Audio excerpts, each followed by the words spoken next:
du coup, cette représentation, c'est assez trop chargé et surtout si la molécule devient grosse, donc pour des molécules qui sont encore plus grandes, donc la représentation serait vraiment beaucoup trop chargée. C'est pourquoi qu'on propose de passer à une notation qui est simplifiée. Du coup, quand on écrit des chaînes carbonées, c'est quoi une chaîne carbonée? C'est carbone-hydrogène. Donc une chaîne qui est constituée, donc un squelette en fait, qui est constitué de carbone à chaque coin, d'accord? Et ce carbone est lié avec des atomes d'hydrogène. Et ça va me former une chaîne carbonée. Donc quand on va venir écrire des chaînes carbonées, on utilise souvent la formule topologique. C'est quoi la formule topologique? C'est cette formule-là. Donc c'est une représentation de Lewis, mais sans montrer sans tracer en fait les C, ici un C, il manque un C, il manque un C là, et il manque un C là. Donc sans écrire les C et sans montrer les liaisons avec les H. Je vais juste montrer ici des angles. Et à chaque angle, en fait, j'ai un C. La formule développée du propane, donc C3H8, c'est ça. Donc CHHH, donc j'ai 3 C, un C là, un C là, un C là, qui sont représentés ici, qui sont liés. Et ici, pour respecter la règle de l'octet, je complète avec des H. Là, j'ai 3 H. Là, autour de ce C, j'ai 2 H. Autour de ce C, j'ai 3 H. Pour pouvoir respecter en fait la règle de l'octet autour du carbone. Donc là, 2, 4, 6, 8. Autour de ce carbone, j'ai 2, 4, 6, 8 électrons, ainsi de suite. Donc, j'ai voulu faire ça sur l'application Molvio pour voir un petit peu la représentation de l'atome et j'ai eu ça. Voilà, en 3 dimensions, ma molécule, elle ressemble à ça. Là, j'ai les hydrogènes et ici, j'ai les carbones. Ces 3 molécules grises, c'est les carbones. C'est les molécules de carbone. Encore une fois, quand je veux, du coup, tracer la structure de Lewis, je peux utiliser la formule développée. Donc là, je montre toutes les liaisons entre carbone et hydrogène, c'est ça la formule développée. Et vous voyez, je ne tiens pas en compte de la géométrie qui est comme ça. Je fais juste ça avec des angles droits, des angles de 90 degrés, et je ne me casse pas trop la tête sur autre chose. Alors, il existe aussi une formule semi-développée. Donc la formule semi-développée, elle me montre en fait, elle ne me montre pas les liaisons entre le C et le H. J'écris juste, je sais que C est lié à 3 H, du coup je vais mettre CH3. Donc ça va être un premier bloc de la molécule. Deuxième bloc, c'est le CH2.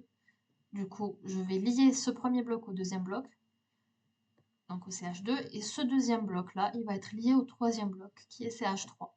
Donc l'idée, c'est de ne pas montrer les liaisons avec les H. Mais la formule topologique, je ne montre rien, ni la lettre C, ni combien de H il y a, ça, je peux le conclure toute seule. Et du coup, cette représentation permet juste de gagner du temps et de rendre les molécules un peu plus claires, surtout quand elles deviennent longues. Surtout si en fait ma chaîne carbonée fait ça, tac, tac, tac, tac, tac, tac, tac, tac. Enfin, quand c'est très lent, je ne représente pas du coup les atomes d'hydrogène. Mais en fait, tout ça rentre un petit peu dans la représentation de Lewis, et c'est grâce à Lewis que je peux, à partir de cette formule topologique, retrouver cette formule développée.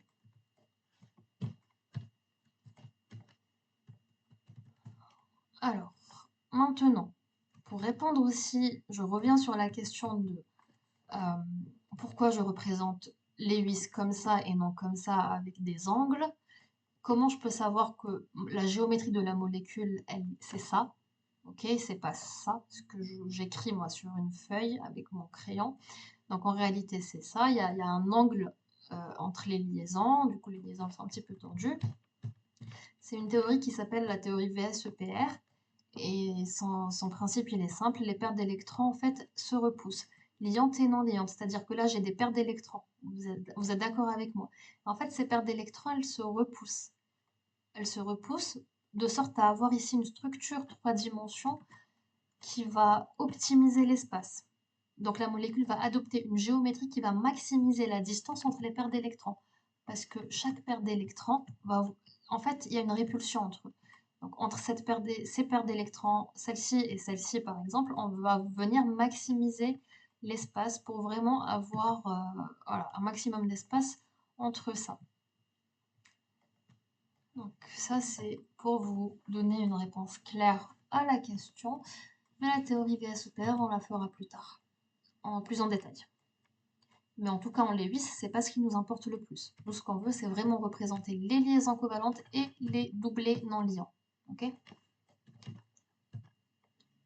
Alors, doublé invisible mais présent. Donc, je peux aussi représenter Lewis comment sans représenter les doublés d'électrons qui sont non liants. Même s'ils ne sont pas dessinés, les doublés existent toujours et ils jouent un rôle essentiel dans la réactivité chimique. Donc, réactivité chimique, c'est quoi? C'est les réactions qu'on pourra voir plus tard, acido-basique, oxydoréduction, etc. Donc, ces électrons de valence, donc ces électrons non liants sont très importants pour l'avancement des cours. Du coup, voilà, vous avez ici une structure de Lewis, mais ça aussi c'est une structure de Lewis dans laquelle je n'ai pas représenté les doublés non liants. Mais c'est pas parce que je ne les ai pas représentés qu'ils n'existent pas. Ils existent bel et bien. Il faut en avoir conscience. Pour conclure, là, le plus important, c'est ça. C'est le schéma de Lewis ici. Donc le tableau qu'on a vu, ça va être ces schémas de Lewis. Et ce que je vous demanderai de connaître par cœur, c'est le schéma de Lewis de l'hydrogène et du carbone. Et si vous voulez aller plus loin, donc celui de l'azote, l'oxygène et le soufre. Mais vraiment, carbone et hydrogène, ça, il faut que ce soit clair. Ça, c'est vraiment les deux choses les plus importantes. Pourquoi? Parce qu'on va travailler beaucoup sur justement les chaînes carbonées ici. Et donc là, c'est quoi? C'est que du carbone et de l'hydrogène. L'oxygène aussi, c'est très important. Donc on parlera de groupement. Et enfin, donc voilà.